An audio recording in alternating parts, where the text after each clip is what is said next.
Remember, they're changing my voice. Before I get into 60 reasons, short reasons, mind you, why females, attractive females, should submit to God through me, I want you to think about the picture on the screen. They probably edited it to take away from my raw African masculine heterosexual appeal. I want you to consider what are the similarities between Shaka Zulu and I, or rather the actor who is a professional athlete, right? A professional soccer player at the time of the movie, that is. So he was a professional soccer player. I believe they call it football, right? In the UK at the time, I believe it was just called England at the time of the filming of the Shaka Zulu BBC series. Okay, so I often refer to it as a movie, but it was a series with a certain amount of parts, and I believe it just ended at like after 9 parts or something, like an hour each or however long it is. Okay, he had a six-pack, he had a certain way about him, but I'll give you a hint. Who would win at single combat? Okay, one-on-one, me or that actor who's a professional athlete? Pause it. First, pause the video until you figure out the answer, and then press play again. Okay, before I tell you this, I'm about to tell you the answer. Obviously, I'd win real fast. Okay, you can tell, when I was 17 years old, I beat him in single combat. You can tell by the look in my eyes. Now, they try to blur it with like a white Germanic military look or whatever that is. That's not how I looked at the time, but the eyes are very similar. These very sharp eyes that reflect brain function and intensity that you didn't see anywhere at any time in human history. The particular way they were sharp reflected mental clarity and a divine intensity. They try to make it look like an evil, racist, white military guy in a black body. That's not the case. Okay, now I want you to consider the various types of females out there. For example, if we look at cartoons and think about their human counterparts, there's Belle from Beauty and the Beast. Imagine Belle, who's more educated and a little bit more insightful and discerning, who's like, okay, yeah, no, I can see, and she falls in love with me right away. Why? Part of it has to do with brain function. If you're a dumb chick and you're like, oh, I'm a dumb chick, da-da-da-da-da, and you're going through life like that, okay, you're like, oh, he's not my type. Oh, no, but he's not my type. And your brain isn't really working, right? You're like a little girl that wasn't raised right, that never grew up. Your dad said, hey, stop being a frivolous, unfocused little slut and use your fucking head. Hey, honey, don't call him that. No, don't call her that. Da-da-da-da-da. He's like, look, I'm the head of the household here. She's not going to be stupid. She's going to go through life with impeccable manners and careful perception. She's not going to end up marrying some guy because she's a ditzy whore. Okay, if she gets married, she's going to marry someone because she's discerning. Okay, that we're going to raise our daughter right. So you see how the parents fail, and then she failed. But regardless of whose fault it is, where are we now?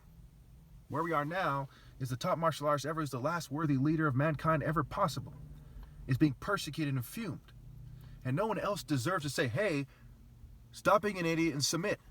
Okay, what happens if, the head of a white prison gang says it, right? She might get whored or marry him, and he's a bad guy. What happens if, a Zionist says it, right? She's going to be an Israeli shell. Maybe they pass her around. Maybe he marries her, and she's married to a bad guy. What happens if, an unfair lesbian, says it? Okay, she ends up, eating pussy all day, kind of thing, so to speak. Excuse my French, rather.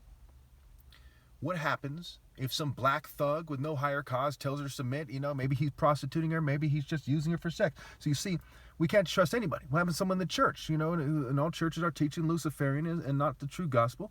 And she ends up being a Luciferian and whoring herself, literally and otherwise, for that church. So we can't just say, hey, anyone could tell her what to say.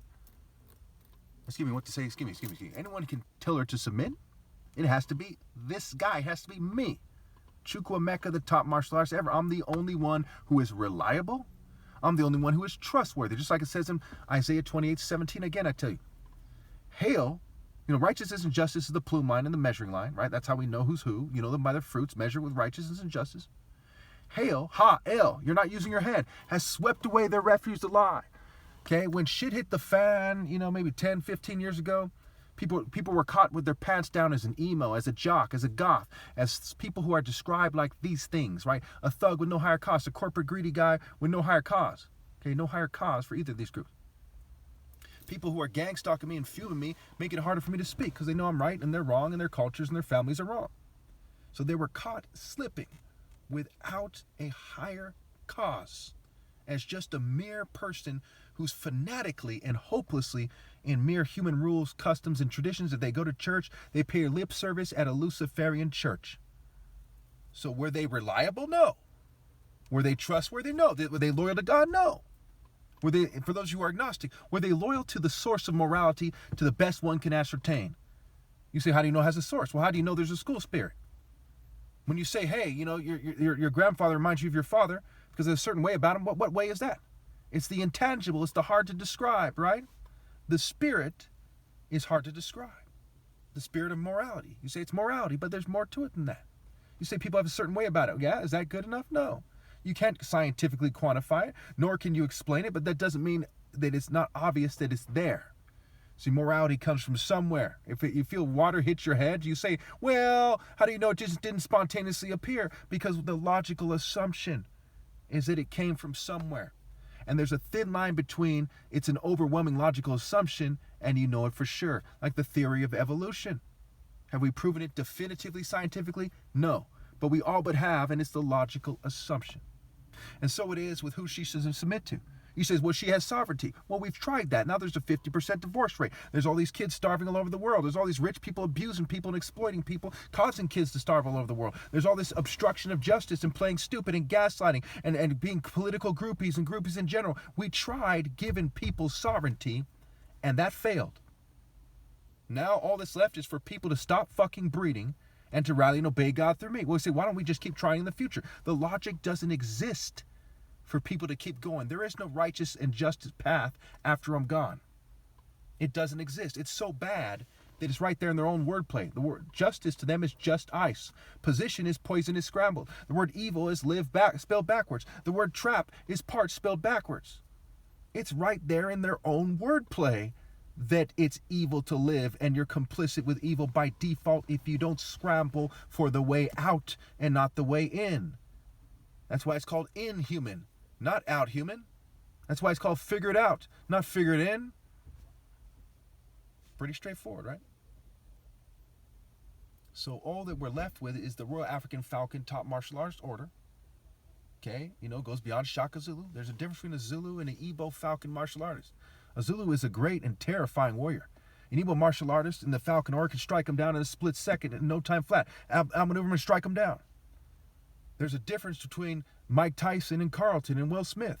Tyson could take them both on at the same time. However, you put a razor-sharp paring knife in his hand and mine, I'd stab Tyson 100 times before he could even fucking realize what happened, and he's done. Because it's that faster and master.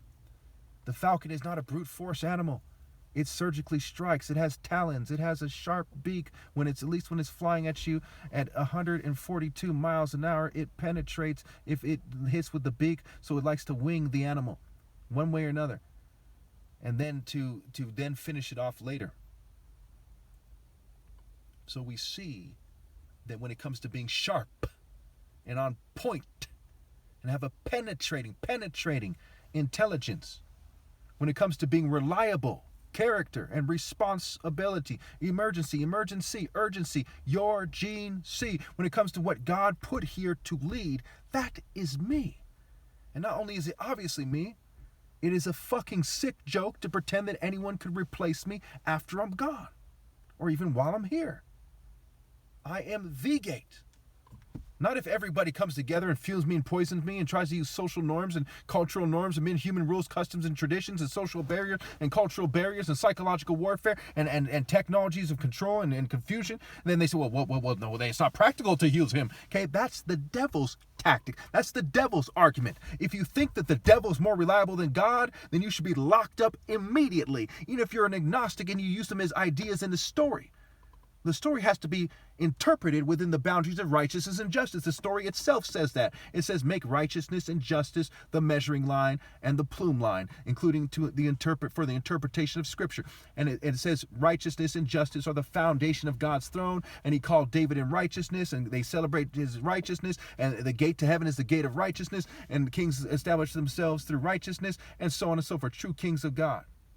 So we must know that it is profoundly evil and a crime against humanity and God to even pretend for a moment with our behavior, okay, that women shouldn't submit to God through me. Women should submit to God through me. All people should, especially attractive women, because of the influence they wield, because of the danger they're in. They're high-value targets of the devil. You know, you see it on the tarot card. You see it in the car magazines. You see it in females acting sexy as devils, depicted as devils in popular culture. You see in the horny devil. You see in the porn industry, human trafficking, sex trafficking, rape, child molestation. They're high-value targets. The rapist wants to rape a female, the attractive female is more sought after by him, is the general rule of thumb. So who among you thinks that a bunch of ditzy attractive females and attractive females who aren't smart enough to do what's right, which is obey God through me, by themselves shouldn't be forced to submit to do what is right that they wouldn't otherwise do unless they submit? If they're smart enough to submit without being forced to submit, then they submit. If they're too dumb to be smart enough to consent, then they don't submit, and they should be forced to submit so they can be made smart enough to consent.